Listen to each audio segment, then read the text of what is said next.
Morning, my name is Andy Young and I'm one of the automotive lecturers down at Unitech in Auckland, New Zealand, and this is one of my workshop repair videos. And on this particular video, the job that's come in for me to do today is to replace some of the cross members on a boat trailer.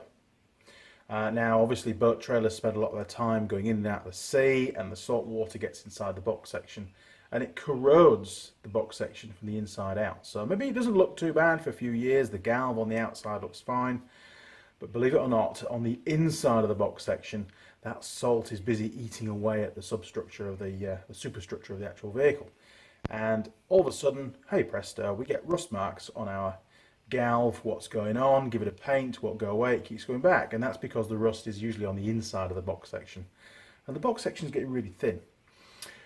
And of course it loses its strength. Now this is exactly what's happened to this trailer. I've known this trailer for about 3 years now, and it used to be really tidy, and now, man, there's a lot of rust on it. But the guy does use his boat on a regular basis, at least once a month, dipping it in the sea, bringing it out. And the problem is you can wash the outside of the trailer down, but you can't really wash the inside of the box section down because it's almost sealed.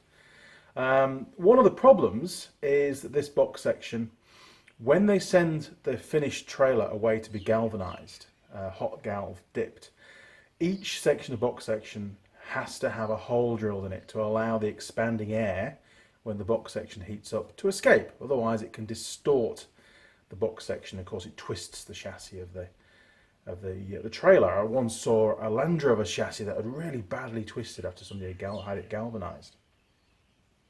Now those holes allow the seawater to rush in, fill up the box section completely, and then when you drive back out of the sea, most of the seawater runs out. But some of it doesn't. Some of it just sits in the middle of that box section, especially when they've got the V that sits under the actual boat, the box section cross members, and they can be full of salt water for a very long time. And it's that salt water that eats away at the side walls of that box section. So today I'm going to take you outside and show you the trailer, talk you through what I need to get done. It's quite a big job and I really only have today to do it. I'm hoping I'm going to get finished today, fingers crossed. There's also other stuff. So I've got the chassis to weld. I've got another job where I've got to replace the leaf springs, but they haven't arrived yet, so that's going to be probably tomorrow night, maybe Tuesday night, I don't know, we'll see how things pan out.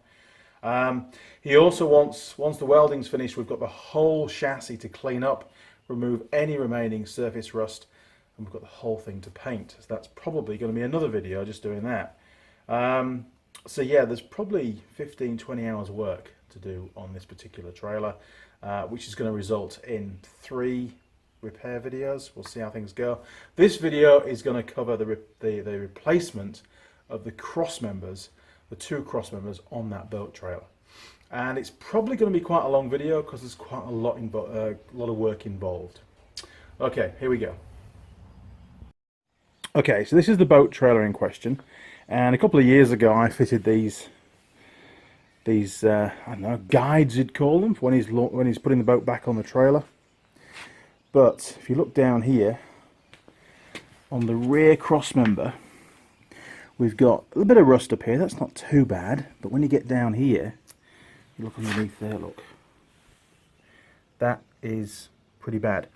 And once we get these pieces cut off, I'll cut them open and you can see just the extent of the damage, and we'll see if it's actually rotted from the inside out as predicted. Now there is another cross member which is just down here. This one, he's been putting this like silver tape stuff on, so that's sort of been hiding some of the problem. And again, this is probably the worst bit, and it'd be interesting to see just how thick that metal, or the remaining metal, is on that box section.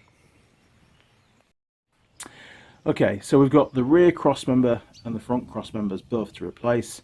That's going to involve, I think, realistically making new or replacing these pieces as well. I'm hoping to save these clamps. I think they'll just take a good clean up and they'll repaint. They look bad, but I think they'll be fine. But the posts themselves will definitely need to be replaced as well. Now, where this box section comes up to the chassis rails here, At the moment they're just welded straight on. I'm actually going to weld a spreader plate on there just to beef the whole thing up. And because we're not going to hot galv it, we don't have to have any holes in this box section either, so we can make sure it's fully sealed so that none of the salt water can get in there. Okay, so I think realistically the first job is going to be to brace the chassis, because we don't want the chassis to spring wider or narrower once we've cut out a cross member. We want to keep the exact same distance. So I think I've got a piece of steel and some clamps that I can use to do that.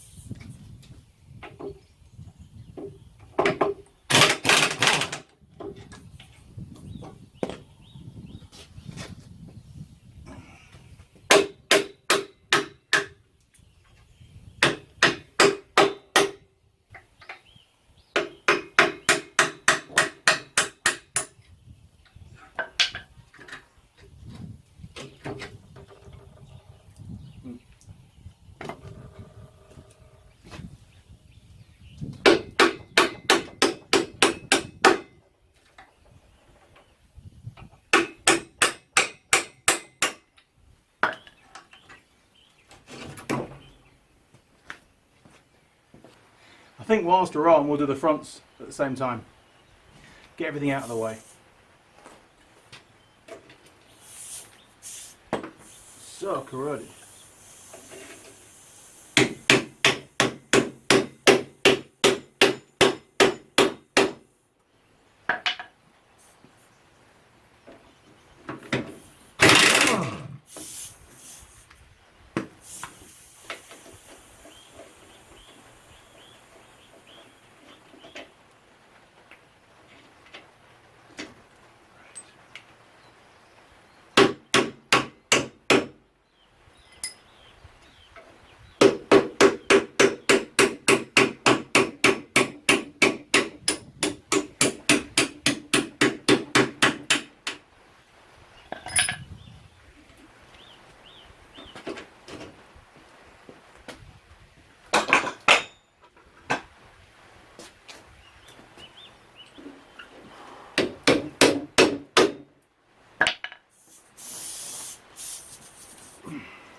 I think whilst we're on, we'll get rid of this roller at the same time. That's seized up anyway, so that needs sorting out.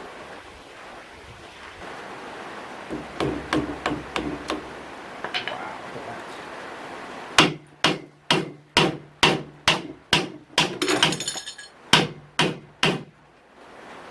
It's pretty rusty.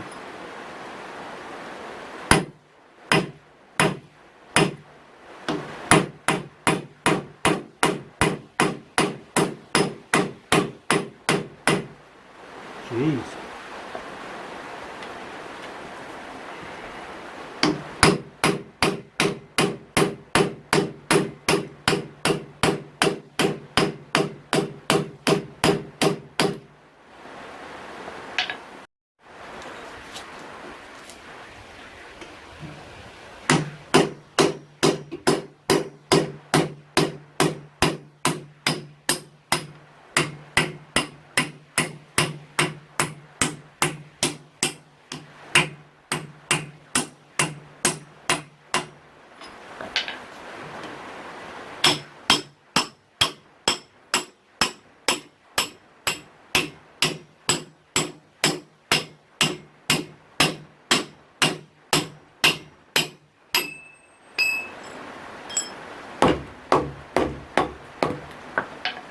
Lolly. Done. Okay, so that's all the fixtures taken off, the rollers, the brackets, the rear roller and stuff. So now I can brace the frame across the back. That's going to stop it springing in and out once these cross members are removed. I'm going to cut them off as close as I can to the chassis rail. I will be putting a spreader plate on the chassis rail later on, so I'm not too concerned if I cut into the chassis rail a little bit, but really there's no need. And if I do, then I can always put a line of weld down there and grind it back if I do make a mistake. And then we can get these taken into the workshop and we can replicate these in the workshop away from the rain and some of the noise, hopefully.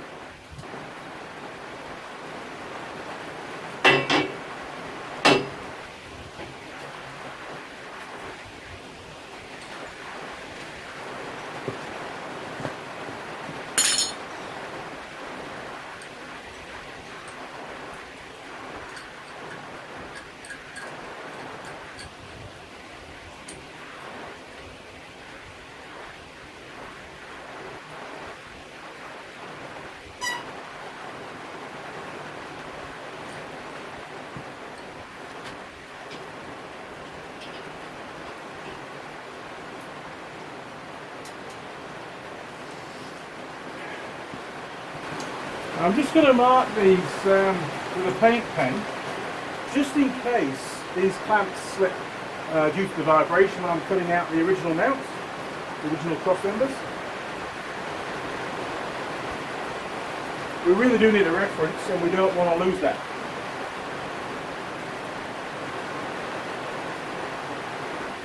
There we go. Okay. Time to grind, I reckon. Or a bit of cutting, in fact.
Okay, just a quick recap of what we've done so far.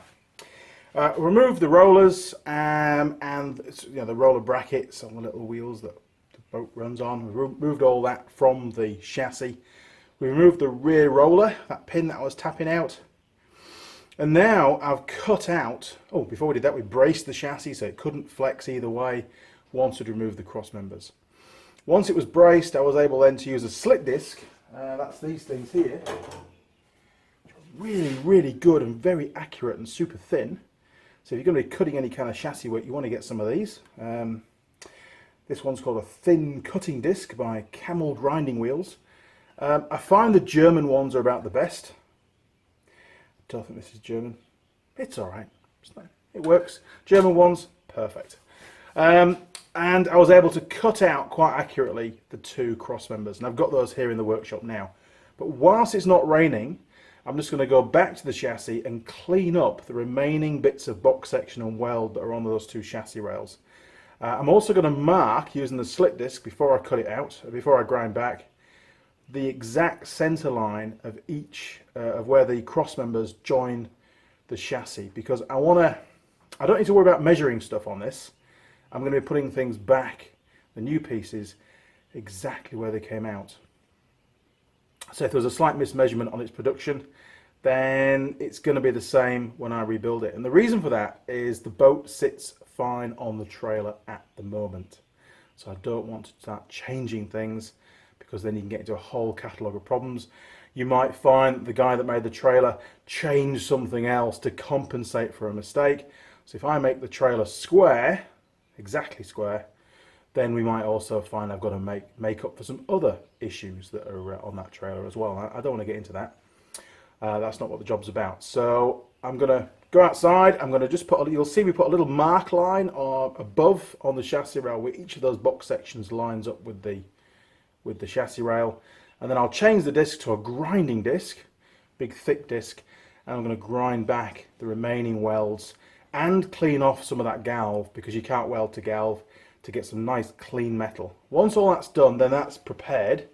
I'll whiz outside and I'll spray it with some of that weld through primer, because over here in New Zealand it's so damp, especially today, that steel, that cleaned up steel, would actually have started to rust within a few hours once I've made these new cross members. So I don't want that. So I'm going to use some weld through primer. That's like a coppery colour kind of spray paint. Special stuff, it's not normal spray paint. And then we'll come back into the workshops and I'll actually show you how to remanufacture, make new ones of these cross members. Should be easy enough, done it before. Okay.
Okay, just before I spray this one, I just want to show you, if it'll focus, there we go, the reason why I always fit a spreader plate when replacing cross members.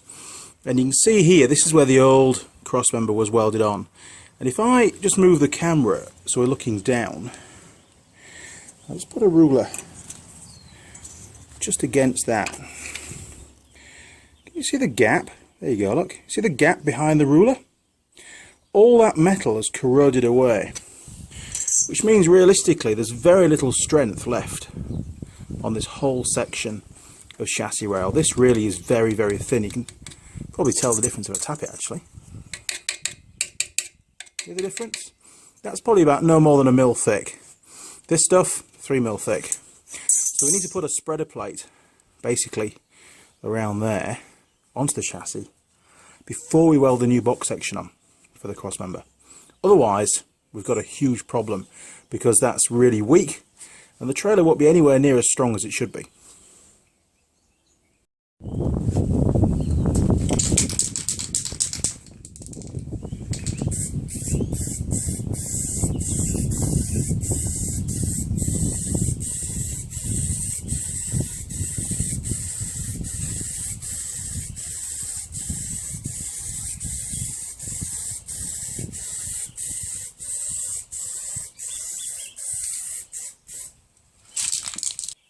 So that's pretty much it on the trailer for now. We need to head back into the workshop and fabricate up those new cross members.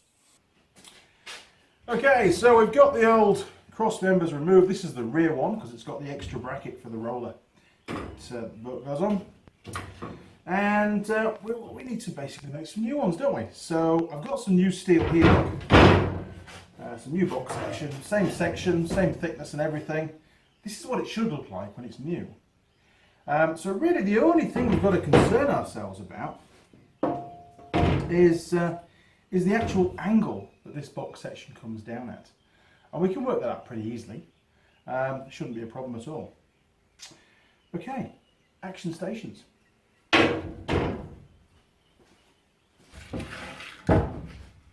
Okay, now when I cut these off the trailer, pretty parallel to the chassis, and I did that for a reason.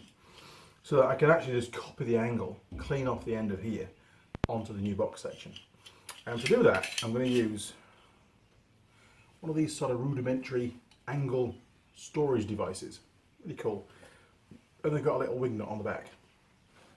So, the first job I need to do is just grind off the little lip off there, i.e. the remainder of the weld, before I can take that angle. Let's do it in here.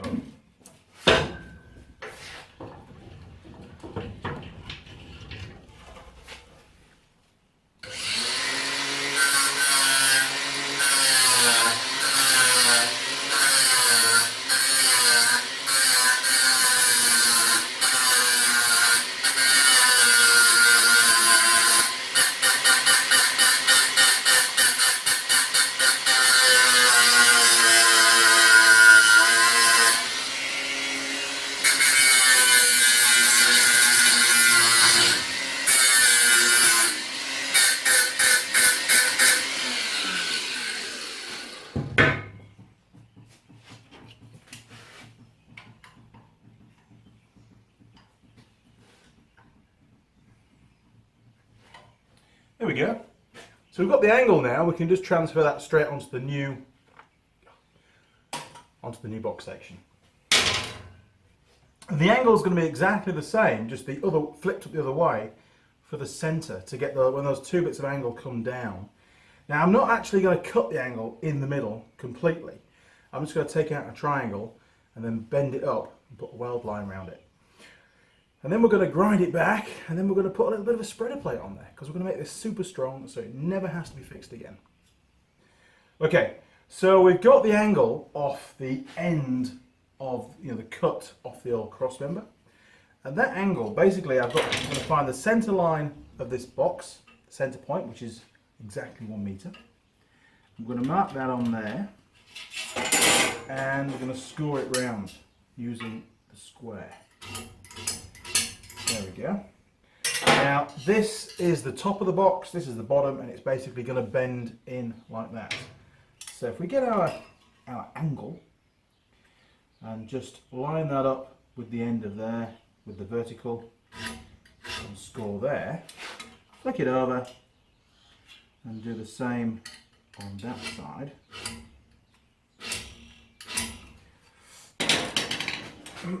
Then this here, tight, there we go. This here is the notch that we need to cut out, and then we can bend that angle. Once it's bent and welded up, then we can lay on the old piece and mark where the ends are going to be. Easy.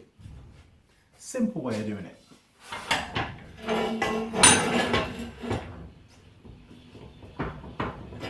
Not into doing things the hard way. Right, just going to extend those lines across. I'll show you, I'll do you a close-up once it's all marked up so you can see what I mean. And, oh, we better extend the centre line as well so we've got a reference.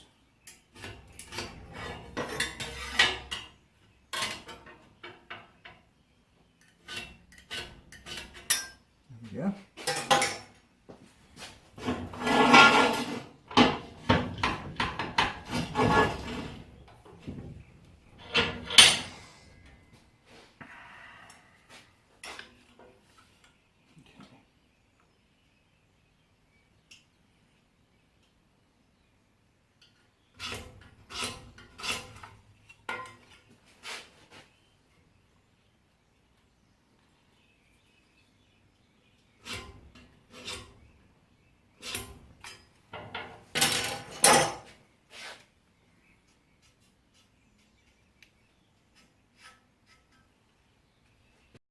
Okay, so you can see here, look, this is the notch that we're going to cut out. So all the bit that's hashed, got a hatching mark, is going to be cut out.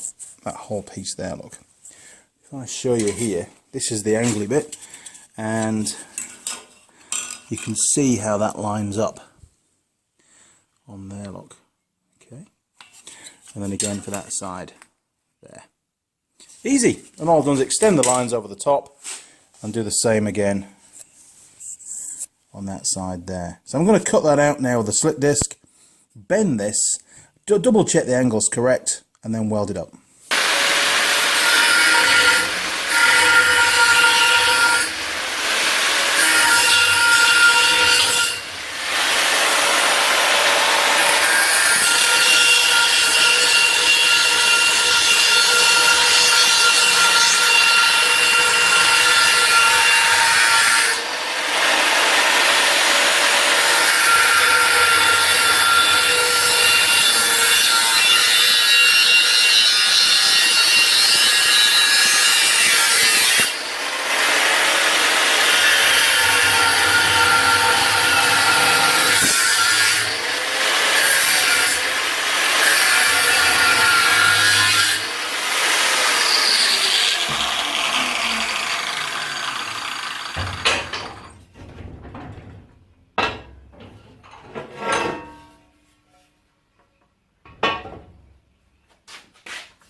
Okay, so we've cut that little notch out of the centre piece of the box section, the new box section, and now I've bent it across to give it that dip, and now I've laid over the top the original cross member, and that's going to give us a guarantee that we've got exactly the right angle. We're copying it, you know, like for like. And I've laid it over the top and I've clamped it in position. And you need to make sure that the old box section is parallel to the new box section. And sure enough, all the way around, it's bang on. And I can leave that in place now as I flick it over and just put a line of weld on the exposed side.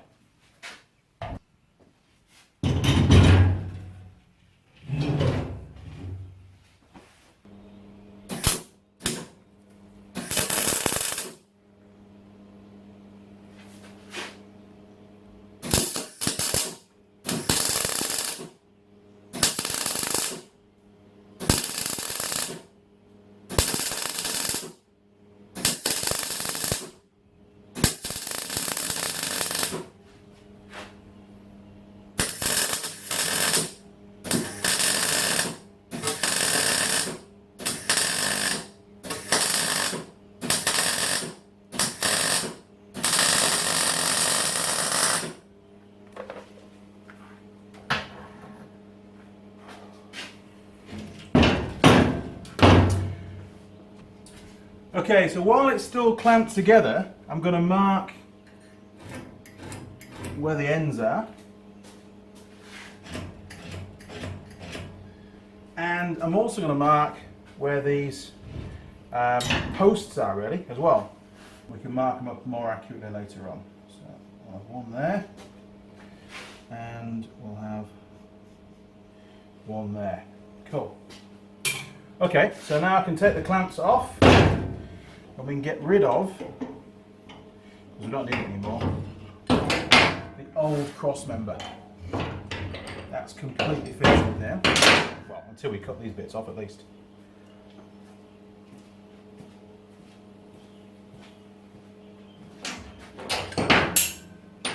Right, let's get this bit welded up.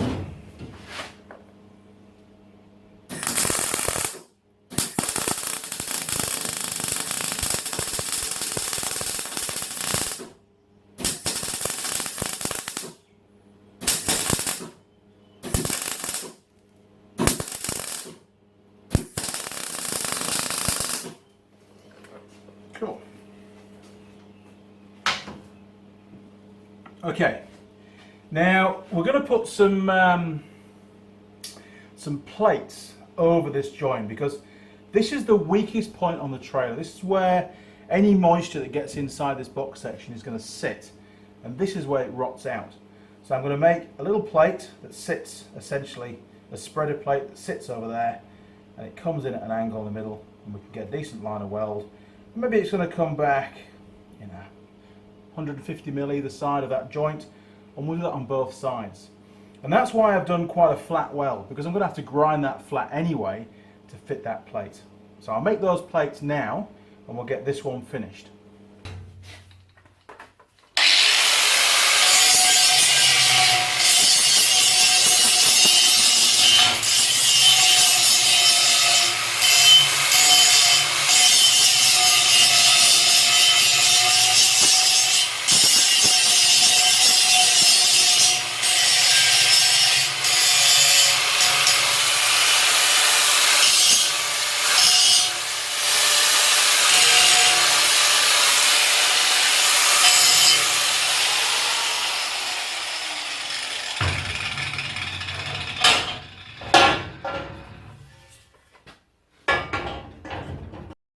Okay, so you can see now that I've ground back that original weld, and that's ready for making up those extra plates that I'm going to weld on top. Cool.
Okay, so I'm just making up one of the first, get rid of those, the first of those 4, because we need 4, 2 for each of the cross members. So I'm just marking those up now. So we've got basically the 2 halves of that cross member coming in. That's where the weld line is on the box section.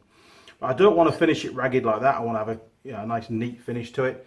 Now that box section is 65. So the centre line is 32.5. So we'll just mark that on there. 32.5. 32.5. Near enough the centre line. There we go, look. And then we can run that down there.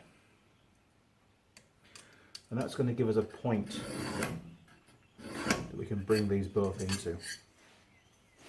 Same on this side. Once I've marked one up, I can just copy it. You know, it's this kind of stuff isn't mega accurate, but it looks real neat and tidy when you've done it, especially when you've got some nice welds on there. And it's going to double the thickness of the box section in that area, the side wall of the box, which means that it's going to be able to cope with a little bit of corrosion in the future without too many problems. Now, I want this piece to be as long as possible, so we'll extend that all the way to the end. And that'll be our finish point, just there, look. Okay, so what sort of angle do we want? Something like, yeah, something like that. So, approximately there. What have we got? 7. So 700. 70. Not 700, 70. There we go. 70. 70.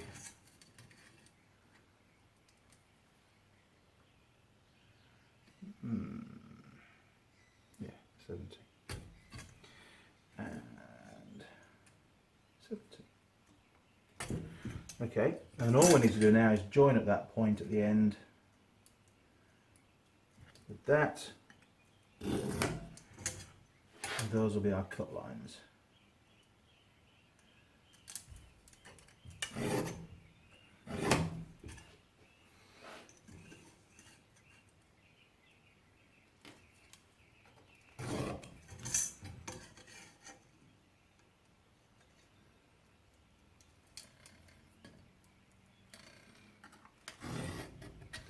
Right, perfect. Bit more grinding to do now.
Hot.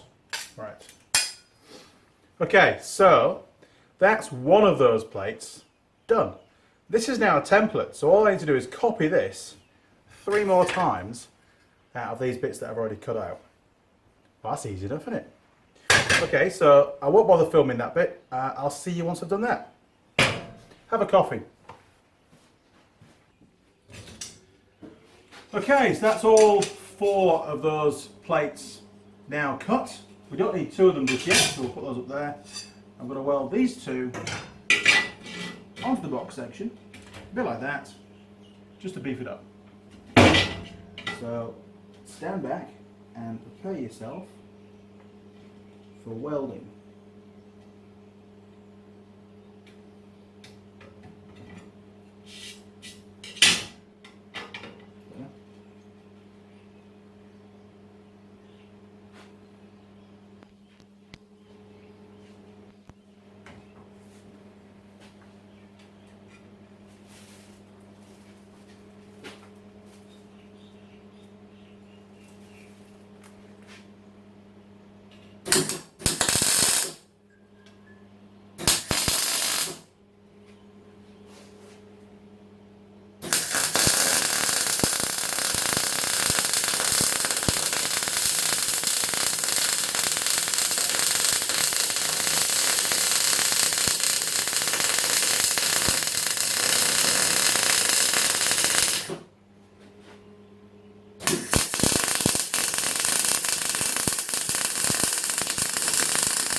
Right, that's all the welding done now on that particular joint in the middle of that cross member. So you can see on there, look, it's done both sides. Real tidy job, nice and strong.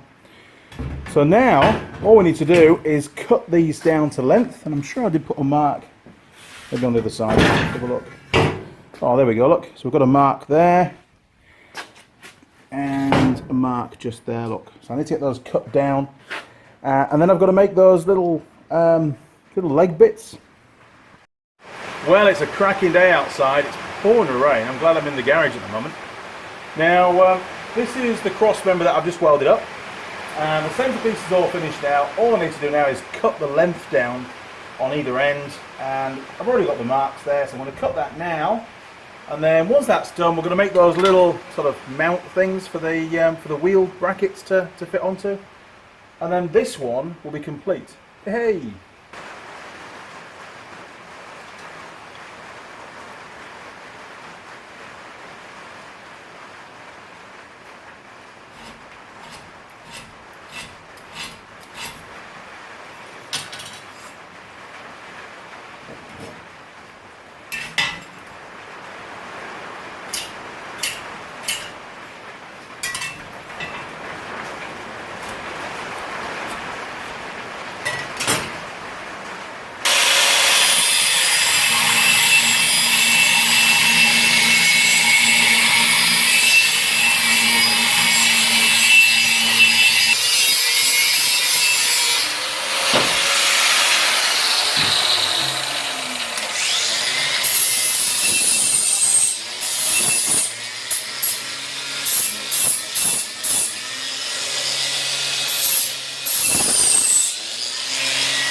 Right, so we're all up to the stage of cutting these off. Now I'm going to reuse these top pieces because, okay, it's only surface rust, they'll clean up really well.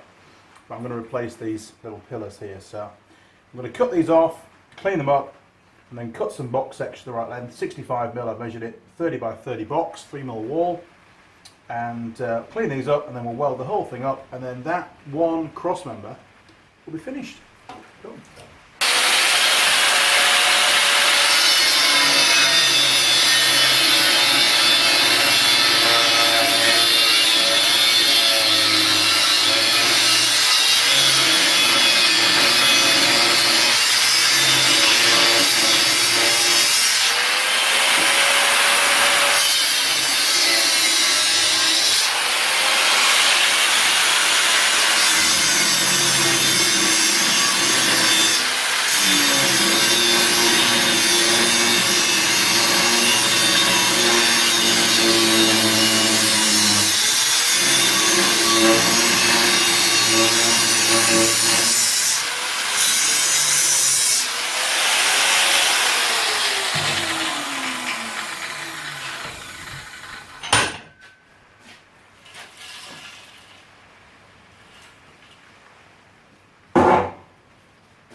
still warm.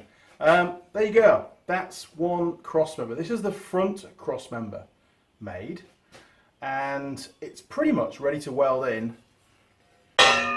once I've put on those spreader plates on the chassis. Now for the spreader plates, I'm going to use some more of this 3mm plate. That's the stuff that we used in the middle of the cross member to beef it up. That was those funny shaped brackets, or plates should I say. We need to put this on the chassis because some of the chassis has been damaged due to corrosion where the original cross members mounted. Remember I showed you with the ruler the amount that had been eaten away.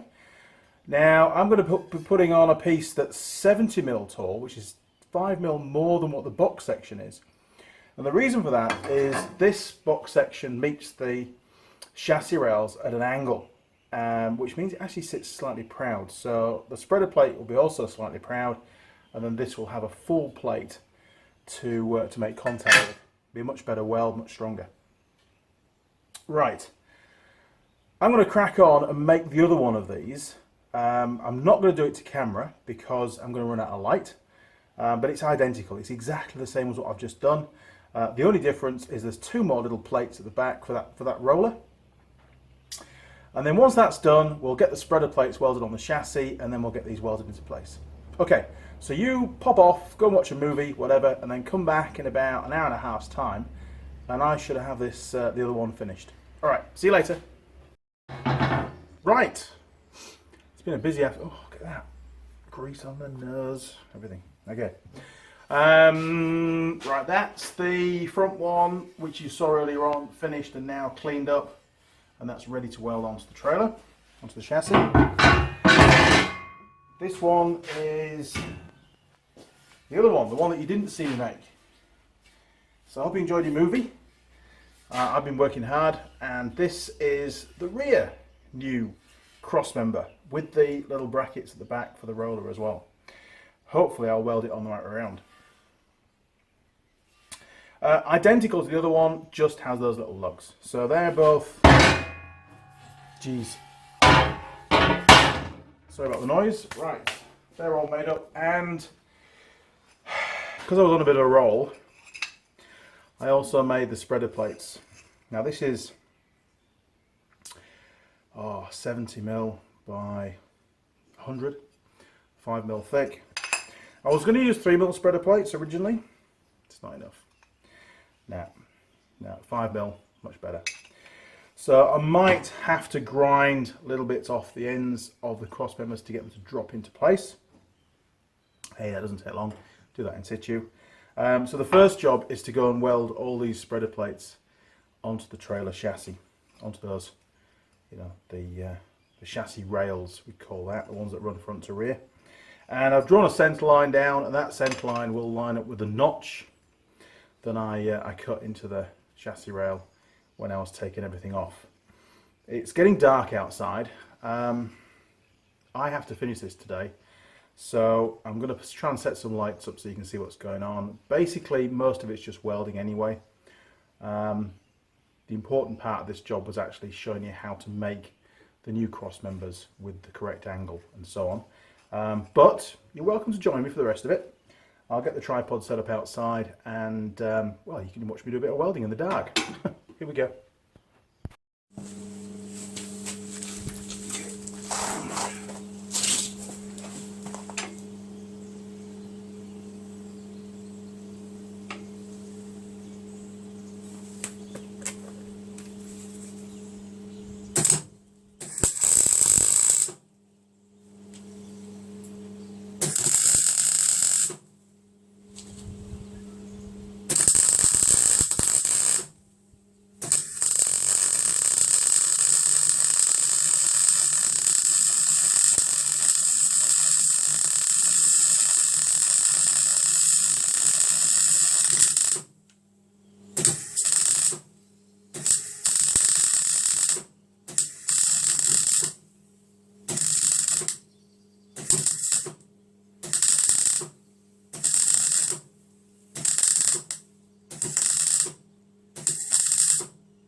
Cool, yeah? Right. Let's do the other side.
Right then.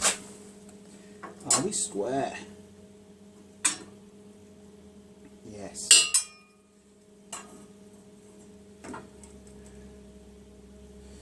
I go with that. Pretty good to me.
Well, it's been another long day in the workshop, and those two cross members finished. They're on the trailer, all welded into position with the spreader plates.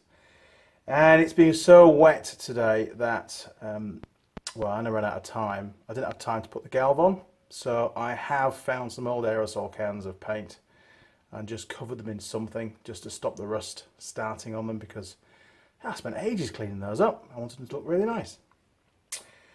Okay, I'm off for a shower. I hope you found that interesting. Unfortunately, I can't show you a picture of the finished product. Okay, until tomorrow or Tuesday or whenever. See ya.